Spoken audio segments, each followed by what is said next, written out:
Saudações, bem-vindos para mais um vídeo no nosso canal, bem-vindo para mais um episódio da nossa temporada das profecias práticas. Este é o 6º episódio e vamos tratar de um tema maravilhoso, de um assunto fascinante, revelador. A palavra de Deus vai nos conduzir em toda a verdade. Convido vocês a buscarmos aqui a presença de Deus em oração. Amado Deus, agradecemos pelo dom da vida eterna em Cristo Jesus. Agradecemos pela cruz. Agradecemos pela ressurreição. Agradecemos, Senhor Deus, pela eternidade que nos promete. Estamos aqui de corações abertos, mentes abertas, longe de toda distração do mundo, para compreender os Teus planos para a nossa vida. O tema que iremos estudar é muito importante, Senhor. Buscamos aqui a presença amiga dos santos anjos, buscamos a presença do Espírito Santo, o Espírito da verdade, que possa nos conduzir em toda a verdade. Que seja feita a sua vontade, ó Deus, em nome de Jesus. Amém. Amém. O nosso tema para hoje é os 7 para o fim. Na verdade, vamos ter 3 sequências de 7 para o fim. Esta é a primeira parte. No próximo tema falaremos os 7 para o fim, segunda parte. O outro tema, os 7 para o fim, terceira parte. Agora, o que é isso de os 7 para o fim? Bem, vamos ao livro de Colossenses. Colossenses capítulo 2, verso 16. Leia comigo. Portanto, ninguém vos julgue pelo comer, ou pelo beber, ou por causa dos dias de festa, ou da lua nova, ou dos sábados. Lemos muito bem. Está claro, lemos muito bem. Ninguém vos julgue pelo comer, ou pelo beber, ou por causa dos dias de festa, ou da lua nova, ou dos sábados. Continua. Que são sombra das coisas futuras, mas o corpo é de Cristo. Bem, uma leitura bem superficial e tendenciosa deste verso pode sugerir muitas coisas que ninguém, de fato, deve nos julgar pelo comer ou pelo beber, apesar de que a Bíblia diz quer comais, quer bebais, façais outra qualquer coisa, façai tudo para a glória de Deus. Mas uma leitura tendenciosa e superficial vai nos dizer também que ninguém deve nos julgar por causa dos sábados, por exemplo. Mas o verso 17 nos diz que são sombra das coisas futuras. Bem, o verso 17, na verdade, vem nos mostrar o contexto do que Paulo, na verdade, está dizendo, que são sombra. Queridos, sombra é resultado de uma imagem. Sombra é resultado de uma realidade. Agora, vemos aqui quais são os sábados de que Paulo fala aí nesse verso. Ninguém vos julgue pelos sábados. Quais são os sábados? Sabe, existem muitas pessoas maravilhosas que interpretam este texto dizendo que aí Jesus Cristo aboliu o sábado, por exemplo. Mas o próprio Jesus disse em Mateus capítulo 5, verso 17, não penseis que vim abolir a lei ou os profetas. Não vim para abolir. Mas muitos dizem que Jesus aí aboliu o sábado. Não há mais necessidade de guardarmos o sábado. Será mesmo que é isso que o apóstolo Paulo queria aqui dizer?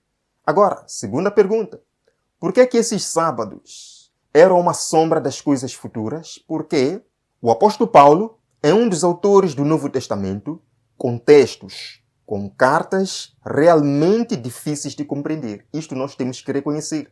O próprio Pedro falou lá que o apóstolo Paulo recebeu o dom de Deus e tem algumas epístolas bastante difíceis de compreender que alguns deturpam, mas para a sua própria destruição. Agora, nós precisamos encontrar nos próprios escritos do apóstolo Paulo o que ele quis dizer com as sombras que os sábados apontavam. Vemos aqui Hebreus capítulo 10, verso 1, carta do apóstolo Paulo a Hebreus. Ele diz, porque, tendo a lei a sombra dos bens futuros, e não a imagem exata das coisas, mas de que lei o apóstolo Paulo aqui está falando? Se nós lermos o verso 3, ele diz, nesses sacrifícios, porém, cada ano se faz comemoração dos pecados. Entendendo o contexto do capítulo 10 e do livro de Hebreus como um todo, conseguimos perceber que o apóstolo Paulo está falando das leis cerimoniais que tinham a ver com os sacrifícios pelo pecado. Queridos irmãos, Quando o apóstolo Paulo diz em Colossenses, ninguém vos julgue pelo comer, pelo beber, pelos sábados, luas novas, porque estas coisas eram sombra. Ele está se referindo às leis cerimoniais do antigo Israel. Vocês sabiam, amados irmãos, que Deus deixou para o povo de Israel certas cerimônias, certas festas. E essas festas, algumas delas, eram santas convocações. Eram dias sem trabalho servil. E por serem dias sem trabalho servil, eram considerados sábados. Mas notem, Deus também deu o dia exato, o mês exato, que essas festas deveriam ser comemoradas. Mas claro, em todos os anos não poderia calhar no sábado semanal. Podia calhar numa quarta-feira, numa segunda-feira, num domingo, mas mesmo assim, por serem dias sem trabalho servil, eram considerados o quê? Sábados. Ora, vejamos, amados irmãos, temos aqui este quadro. Aqui temos a festa, ou a sombra, que o apóstolo Paulo falou lá em Colossenses. Temos, primeiro, a Páscoa. Aqui eu vou mostrar para vocês as datas em que se comemorava esta Páscoa, se ele era um dia de sábado e a realidade a que ela apontava, certo? Vamos entender ao longo do nosso caminho. Levítico capítulo 23, verso 4, fala da primeira festa que Deus estabeleceu no povo de Israel. Festas que apontavam para as realidades futuras. Levítico 23, verso 4. São estas as festas fixas do Senhor. São festas o quê? Fixas. Tinha que ser no dia exato, no mês exato, mas podia calhar numa segunda-feira, numa sexta-feira, podia calhar no próprio sábado, no domingo, mas mesmo assim, algumas dessas festas fixas eram chamadas de sábado.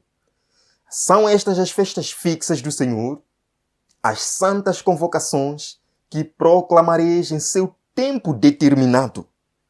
No mês primeiro, escute bem, no mês primeiro, aos 14 do mês, no crepúsculo da tarde, é a Páscoa do Senhor. Encontramos aqui, amados irmãos, a primeira festa, que é a Páscoa do Senhor. Quando é que era celebrada a Páscoa do Senhor? Diz aqui a Bíblia, no dia 14 do primeiro mês, no crepúsculo da tarde, ao pôr do sol do dia 14 do primeiro mês. Agora, nós sabemos muito bem que a Páscoa foi instituída quando o povo de Israel estava para sair do Egito. Deus enviou 10 pragas. Na 10ª praga, Faraó teve que aceitar libertar o povo. Mas algo aconteceu na 10ª praga. Deus mandou que o povo se preparasse e colocassem o sangue na porta, aquele sinal de proteção, para que os primogênitos não morressem. Queridos, quando chegou a meia-noite, o anjo do Senhor passou por cima das casas daqueles que tinham o sinal na porta, mas daqueles que não tinham, os primogênitos morreram. Este é o significado da Páscoa. No inglês, por exemplo, é Passover, passar por cima. Então vemos, amados irmãos, a primeira festa é a Páscoa, celebrada quando? No dia 14 do primeiro mês. Era um sábado? Não era um sábado, porque o povo poderia muito bem nesse dia realizar as suas atividades cotidianas. Agora, para que apontava a Páscoa? O apóstolo Paulo diz lá em Colossenses que estas festas, essas cerimônias, estes sábados, embora a Páscoa não era na verdade um sábado, apontavam para as realidades futuras. Então a Páscoa apontava para quê? O próprio apóstolo Paulo, amados irmãos, vai nos responder. Aqui não há contradição entre apóstolos. É o próprio apóstolo Paulo que falou lá em Colossenses que vai nos dizer para que apontavam estes sábados cerimoniais. 1 Coríntios capítulo 5, verso 7, lemos: Alimpai-vos, pois, do fermento velho, para que sejais o quê? Uma nova massa, assim como estás sem fermento. Por quê? Porque Cristo, nossa Páscoa, em outras versões vem, porque Cristo, nosso Cordeiro Pascal, foi sacrificado por nós. Está aí. A Páscoa, queridos irmãos, celebrada ao longo dos séculos como a primeira festa em Israel, apontava para o sacrifício de Cristo. Muito bem. Então nós vemos que a Páscoa, celebrada no dia 14 do primeiro mês, apontava para a morte de Cristo, diz aqui o apóstolo. Vamos para a próxima festa, que são os pães asmos. Lemos aqui Levítico 23, 6 a 8. E aos 15 dias deste mês é a festa do quê? Dos pães asmos do Senhor. 7 dias comereis pães asmos, ou seja, pães sem fermento. No primeiro dia dos 7, tereis santa convocação. Nenhuma obra servil fareis. Ao 7º dia também haverá santa convocação. Percebem? A segunda festa, logo após a Páscoa, são os pães asmos, celebrada no dia 15 do primeiro mês, a festa dos pães sem fermento. E a Bíblia nos diz que esta festa leva uma semana, 7 dias. O primeiro dia dos 7 é santa convocação. Era um sábado, um dia de descanso. O 7º dia dos 7, dos pães asmos, também era santa convocação. Era um sábado. Vemos aqui, amados irmãos, os pães asmos. As datas estão aqui, de 15, logo após a Páscoa, de 15 a 21 do primeiro mês. Era sábado? Sim, porque o primeiro dia dos 7 era sem trabalho servil. O último dia dos 7 também era sem trabalho servil. Vemos aqui o que acontecia. Deuteronômio capítulo 16, verso 4. Fermento não se achará contigo por 7 dias em todo o teu território. Deus proibia o uso do fermento durante os 7 dias dos pães asmos. Por quê? Porque, de acordo com Paulo, o fermento era símbolo do pecado. No mesmo capítulo, depois de Paulo ter falado que Cristo, o nosso Cordeiro Pascal, foi imolado, ele diz o seguinte, verso 8. Pelo que façamos festa, não com o fermento velho, nem com o fermento da maldade e da malícia, mas com os asmos da sinceridade e da verdade. Queridos, logo após o texto em que Paulo falou sobre a Páscoa, que Cristo é a nossa Páscoa, ele diz agora, alegremo-nos, não com o fermento velho, mas com os pães asmos. A festa dos pães asmos é o resultado do que o sacrifício de Cristo na cruz traz na vida do crente. Então vemos a festa dos pães asmos, celebrada de 15 a 21 do primeiro mês, tinha 2 sábados, apontava para o descanso de Cristo na sepultura. Percebem que Jesus Cristo morre naquela sexta-feira, estava para ser comemorada a Páscoa. Jesus Cristo morre exatamente no dia da Páscoa. E ele descansa na sepultura durante aquele grande sábado, como diz a Bíblia. Era um grande sábado, porque além de ser o 7º dia da semana instituído por Deus na criação, era um dia, era uma festa religiosa, era uma festa judaica. A morte de Cristo traz vida, traz gozo, afasta o pecado, afasta o fermento na vida do crente. Queridos, vamos para a próxima festa. As primícias. Lemos aqui Levítico capítulo 23, versos 9 a 12. Então trareis um molho das primícias da vossa messe ao sacerdote. Este moverá o molho perante o Senhor para que sejais aceitos. A parte importante é esta. No dia imediato ao sábado, o sacerdote o moverá. No dia imediato ao quê? Ao sábado. Qual era o dia imediato ao sábado? O dia 16. Porque o único sábado até agora mencionado nesta sequência de festas é o primeiro dia dos pães asmos. O dia 15 do primeiro mês. Então está dizendo, logo após o sábado, está falando de quê? O dia 16 do primeiro mês. Era celebrada as primícias. Esse dia, amados irmãos, não era considerado sábado, porque as pessoas poderiam realizar as suas atividades cotidianas. Isso é interessante. Agora, vendo de perto e fazendo uma revisão, o dia 14 do primeiro mês celebra-se a Páscoa. O dia 15 do primeiro mês, os pães asmos, que na verdade durava 7 dias, até o dia 21 do primeiro mês. Mas, amados irmãos, No dia seguinte ao primeiro dia dos pães asmos, celebrava-se o quê? As primícias. No dia 16 do primeiro mês. Está claro até aqui? As primícias apontavam para quê? Vemos aqui, 1 Coríntios 15, verso 10. Percebam que é o apóstolo Paulo mesmo que está dando respostas ao que ele disse em Colossenses, que estas eram sombras das coisas futuras. 1 Coríntios 15, verso 20. Mas agora, Cristo ressuscitou dos mortos e foi feito o quê? As primícias dos que dormem. Cristo ressuscitou dos mortos. Quando é que ele ressuscitou, amados irmãos? No domingo, logo após a festa do primeiro dia da festa dos pães asmos. E Cristo ressuscita naquele domingo, não para santificar o domingo, porque esse dia, amados irmãos, não era um sábado. O povo poderia realizar suas atividades cotidianas. Não era um sábado. Vendo aqui, primícias, o dia 16 do primeiro mês, não era um sábado, representava a ressurreição de Cristo. E de fato, queridos irmãos, Cristo não ressuscita sozinho.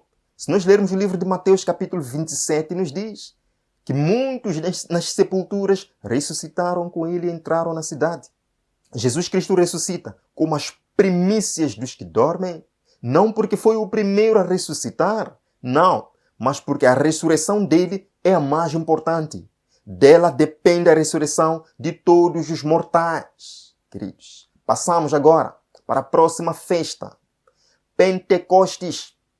Lemos aqui Levítico 23, 15 a 17.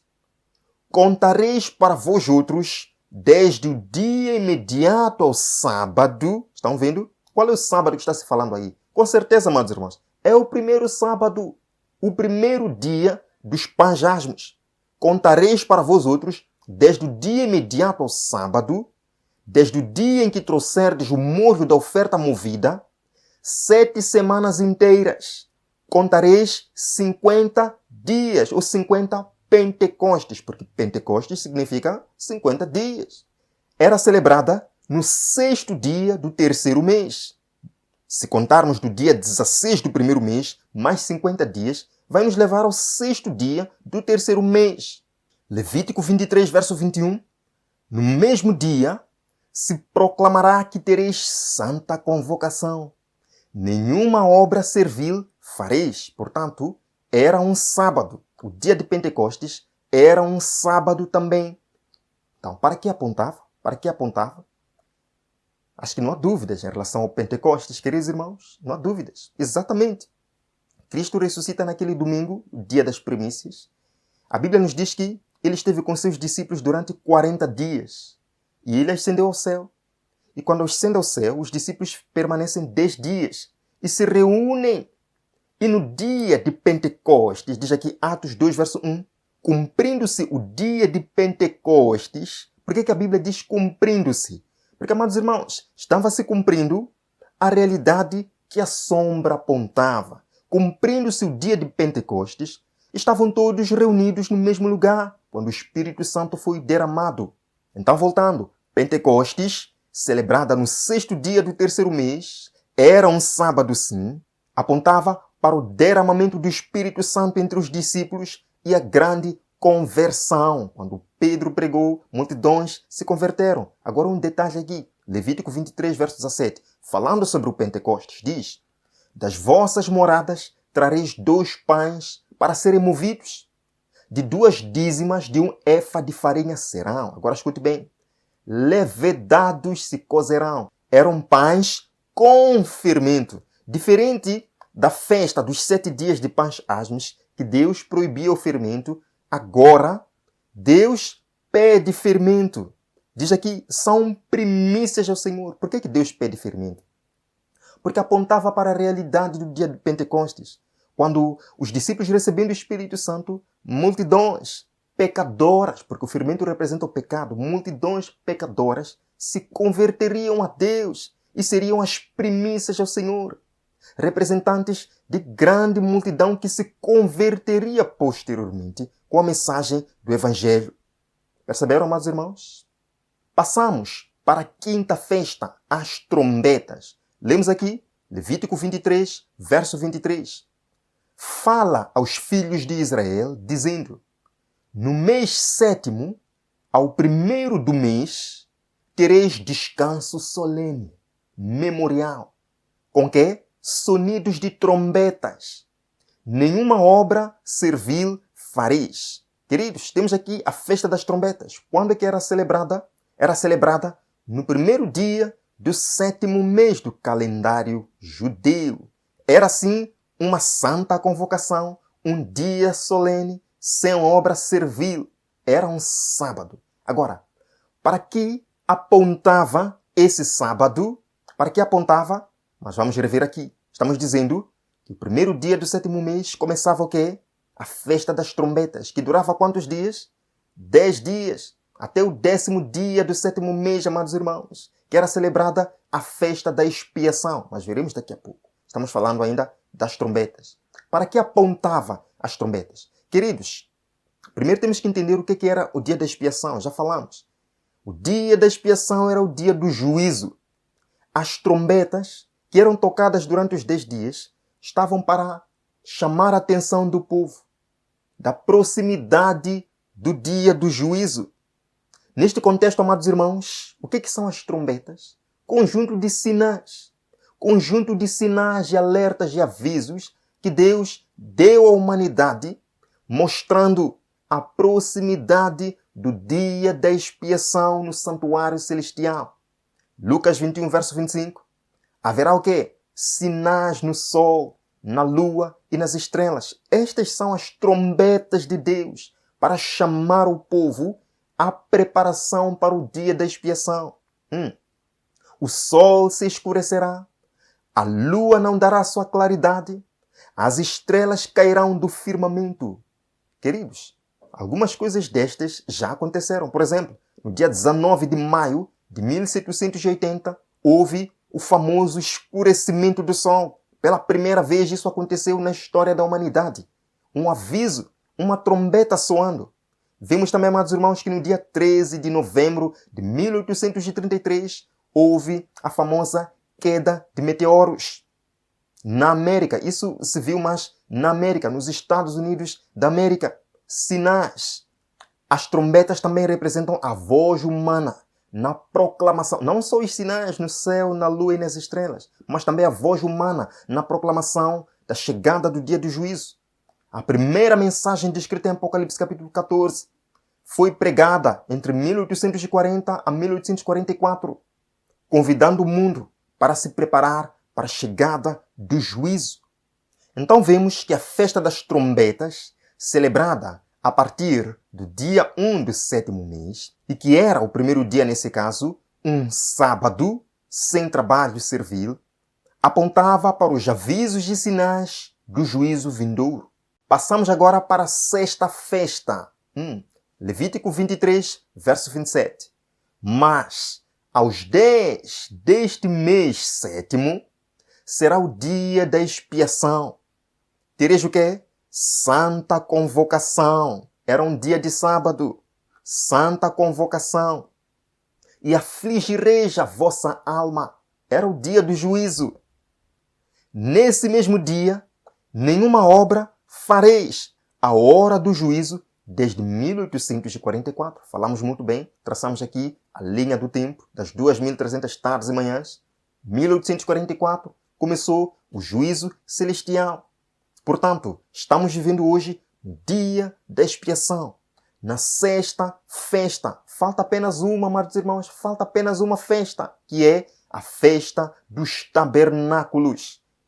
Vemos aqui Levítico 23, 33 a 36. Aos 15 dias deste mês será a festa dos tabernáculos ao Senhor, por 7 dias. Ao primeiro dia dos 7, haverá santa convocação, seria um sábado. Nenhuma obra servil fareis. Ao 8º dia também tereis santa convocação. É reunião solene. Nenhuma obra servil fareis. A festa dos tabernáculos era celebrada durante 7 dias mais um. 7 dias mais um. Do dia 15 ao dia 22 do sétimo mês. O primeiro dia dos 8 era um sábado. O último dia também Era um sábado, portanto temos 2 sábados aí. Para que aponta a festa dos tabernáculos? Eu acho que é fácil de compreender, mas fazendo uma revisão. Temos aqui a festa das trombetas, no primeiro dia do 7º mês, durava 10 dias. No próprio 10º dia, era a festa da expiação, o dia do juízo.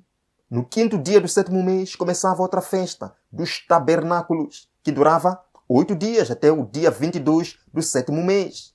Nesta festa maravilhosa, o povo era convidado a sair de sua zona de conforto. O povo era convidado a sair para os tabernáculos. Era um grande acampamento, uma grande festa, mostrando que não é aqui o nosso lugar de descanso, mostrando que ansiamos um novo céu e uma nova terra. Agora veja este texto aqui, Apocalipse capítulo 21, verso 1. Vi novo céu e nova terra, pois o primeiro céu e a primeira terra passaram, e o mar já não existe. Veja aqui, verso 4. E ouvi uma grande voz do céu que dizia: Eis o tabernáculo de Deus com os homens. Estamos falando de quê? Nesta festa dos tabernáculos, Deus vai montar também o seu tabernáculo junto com os homens. Pois com eles habitará, e eles serão o seu povo, e o mesmo Deus estará com eles, e será o seu Deus. Como é maravilhoso o plano da salvação! O plano de salvação está bem claro no assunto do santuário. Estão fazendo uma revisão. A primeira festa, a Páscoa, representava a morte de Cristo. A segunda, os panjasmos, que é o resultado da morte de Cristo em nós. Retira o velho fermento e nos faz nova massa, sem fermento. Representa também o descanso de Cristo naquele sábado na tumba. A festa das primícias representa a ressurreição de Cristo, sendo as primícias dos que dormem naquele domingo quando ele ressuscitou. Mas lembrem que este dia não era sábado. Cristo não santificou o domingo com a sua ressurreição. A próxima festa é o Pentecostes. Representava as conversões pelo Espírito Santo derramado. A festa das trombetas representa os avisos e sinais do juízo vindouro. A expiação representa a hora do juízo, desde 1844. E a festa dos tabernáculos, a última, é o novo céu e a nova terra. Através deste assunto nós podemos confiar no plano de salvação de Deus, porque tudo aconteceu exatamente como havia sido revelado através das cerimônias no santuário terrestre. O que nos dá certeza que a vinda de Cristo de fato vai acontecer. O novo céu e a nova terra virão para nós. Agora notem mais um aspecto aqui. A festa dos tabernáculos, o novo céu e a nova terra, vem depois do dia da expiação. Queridos, há um juízo que acontece antes do novo céu e a nova terra, exatamente como acontecia no antigo Israel. Deus vai seguir esse plano e nós precisamos acreditar. Vivemos sim na hora do juízo. Os livros estão abertos no céu, começou o juízo. Precisamos nos preparar, amados irmãos. Precisamos nos entregar a Jesus agora. Convido você a esta oração. Obrigado por nos fazer compreender este assunto maravilhoso. Sabemos, Pai, que a próxima festa que aguarda o povo de Deus é um novo céu e uma nova terra. Isso nos alegra. Obrigado porque a Páscoa já passou, os panjasmos já passou, as primícias já passou, o Pentecostes já passou, as trombetas foram tocadas. Estamos no dia da expiação e logo vem a festa dos tabernáculos, quando poderemos estar com o nosso Deus face a face. Pai, que esta verdade permaneça firme em nosso coração e que o inimigo jamais possa arrebatar a convicção que nós temos destas importantes verdades. Oramos, Pai, mude nosso coração, dá-nos o seu caráter, em nome de Jesus. Amém. Nos vemos no próximo tema. Até lá.